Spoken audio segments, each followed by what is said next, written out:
नमस्कार, आप सबका यहाँ स्वागत है। जैसा कि आपको मालूम है, 2 अक्टूबर 2022 से जन सुराज अभियान के तहत जो पदयात्रा हम लोगों ने पश्चिम चंपारण के गांधी आश्रम भितिहरवा से शुरू की, उसको अब करीब करीब 18 महीने 4 दिन हो गए हैं। और इन 18 महीनों में पश्चिम चंपारण से चल के पूर्वी चंपारण, शिवहर होते हुए गोपालगंज, सिवान, छपरा, वैशाली, समस्तीपुर, मुजफ्फरपुर, सीतामढ़ी, मधुबनी, दरभंगा, बेगूसराय, खगड़िया होते हुए हम लोग आपके जिले सहरसा में अभी कुछ 10 दिन पहले आए हैं। अभी मैं सहरसा में करीब 15 से 20 दिन और रहूंगा। पदयात्रा का जो स्वरूप है आप देखते हैं, हम लोग का प्रयास होता है कि गांव-गांव जाएं और मैं और मेरे साथ जो पदयात्री हैं, तो प्रयास ये होगा कि कम से कम 90% गांवों में जरूर हम लोग व्यक्तिगत तौर पर वहां पहुंचकर लोगों से मिले, उनकी समस्याओं के बारे में जाने, उसका अध्ययन करें, उनको जन सुराज के बारे में बताएं। पदयात्रा के जो 3 मुख्य उद्देश्य हैं, वो पहला उद्देश्य ये है कि बिहार, मेरी अपनी जो 15-20 वर्ष की राजनीतिक सामाजिक समझ है, पहले संयुक्त राष्ट्र संघ में, फिर 10 वर्ष राजनीति के क्षेत्र में, मेरा जो अध्ययन है बिहार को लेकर या समझ है, उसके अनुसार बिहार की जो बदहाली, बर्बादी, गरीबी का कारण है, वो उसकी मूल वजह ये है कि यहाँ पर एक तरह से पिछले 30-40 वर्षों से राजनीतिक बंधुआ मजदूरी बन गई है। जैसे देश में पहले गुलामी होती थी, वैसे बिहार में राजनीतिक तौर पर लोगों की गुलामी हो गई है, चाहे वो जात के नाम पर हो, हिंदू मुसलमान के नाम पर हो, या भाजपा के डर से लालू और लालू जी के डर से भाजपा। तो ये जो समस्या है, हम लोग बात करते हैं कि बिहार में सड़क नहीं है, पढ़ाई नहीं है, रोजगार नहीं है, गरीबी है, पलायन नहीं, ये सारी बातें लोगों को पहले से पता है। हम लोग आकर एक दिन देखते हैं, नेता लोग आकर उस पर चर्चा कर सकता है, पत्रकार उस पर लिख सकता है, लेकिन जो लोग इस जीवन को जी रहे हैं, उनके लिए तो डेली का काम है। इसके बावजूद वो लोग फिर जाकर वोट उन विषयों को छोड़कर दूसरे विषय पर क्यों देते हैं? तो उसकी ये 4 वजह मुझे जो समझ में आई है कि लोग यहाँ पर अपनी समस्याओं से जूझते हैं, परेशान हैं, लेकिन जब वोट का वक्त आता है तो वोट यहाँ पर मुख्यतः 4 विषय पर लोग दे रहे हैं। पहला, अपनी जाति के आधार पे। दूसरा, जो जाति से बचा वो धर्म के आधार पर। ये मानना कि सिर्फ बिहार में हर व्यक्ति जाति पर वोट दे रहा है, ये भी बिल्कुल सिरे से इसको मैं खारिज करता हूँ। और इसका उदाहरण भी मैं हमेशा देता हूँ कि अगर हर व्यक्ति बिहार में जाति के नाम पर ही वोट दे रहा है, तो नरेंद्र मोदी जी को वोट बिहार में दे कौन रहा है? उनके जाति का तो बिहार में आदमी नहीं रहता है। तो ये दिखाता है कि हर व्यक्ति जाति के नाम पर वोट नहीं दे रहा है। जो व्यक्ति जाति के नाम पर वोट नहीं दे रहा है, वो हिंदू मुसलमान विचारधारा, राष्ट्रवाद के नाम पर वोट दे रहा है। लेकिन इन दोनों के बाद भी करीब करीब आधी बिहार की जनता 2 विषयों पर वोट कर रही है। वो है लालू जी के डर से भाजपा, जिसको आप कह सकते हैं विकल्प के अभाव में। भाजपा को दे नहीं सकता इसलिए लालू जी को दे रहा है, लालू जी को नहीं दे सकता इसलिए भाजपा को दे रहा है। इन चारों चीज को अगर आप जोड़ दें तो आपको बिहार में 2/3 से ज्यादा जो वोट पड़ता है, वो इन्हीं 4 वजहों से वोट पड़ रहा है। तो पदयात्रा का पहला उद्देश्य यही है कि गांव-गांव जाकर लोगों को ये बताया जाए कि आप चाहे जीवन भर अपनी समस्याओं के बारे में चर्चा कर लें, जब तक आप इनसे अलग हटकर अपने और अपने बच्चों के भविष्य के लिए वोट नहीं करेंगे, तब तक आपका भला होने वाला नहीं है। वोट आपको जिसको करना है कीजिए।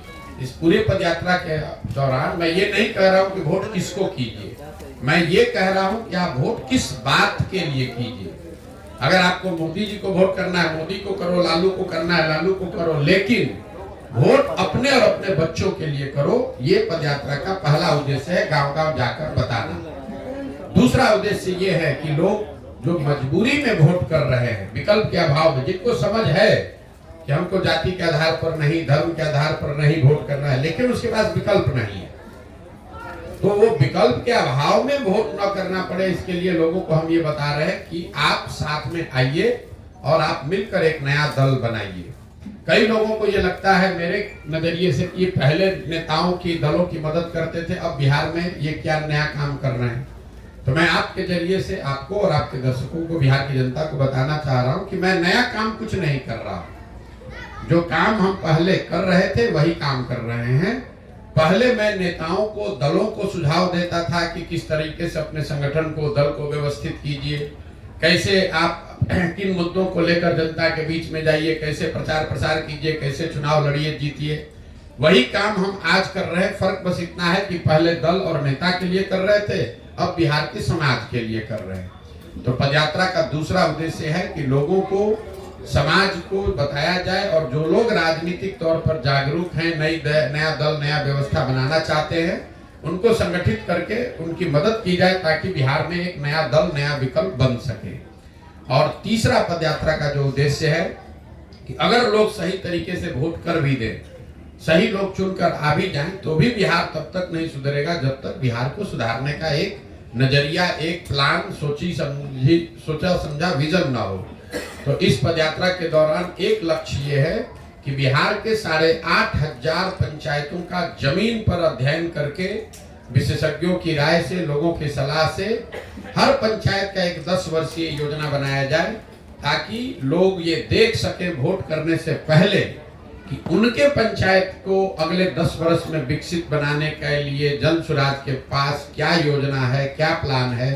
उस योजना को बनाकर पहले जारी करेंगे, लोग उसको देख पाएंगे, पढ़ पाएंगे, उनको ठीक लगेगा तो जुड़िए, ना ठीक लगे तो कोई बात नहीं है। तो पदयात्रा में तो इतना लंबा समय लग रहा है, वो इसीलिए लग रहा है कि ये सिर्फ किलोमीटर चलने का मुद्दा नहीं है। ऐसा नहीं है कि मुझको इसको साल भर में करना है कि 2 साल में करना है, 3000 किलोमीटर चलना है कि 8000 किलोमीटर चलना है, कोई चीज निश्चित नहीं है। एक चीज निश्चित है कि बिहार के हर गांव, हर शहर, हर प्रखंड पंचायत तक पहुंचना है।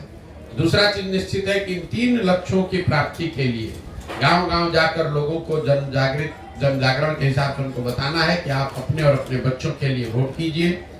अगर आप नया दल विकल्प बनाना चाहते हैं तो नया दल और विकल्प बनाइए। और तीसरा, हर पंचायत के लिए एक योजना बने।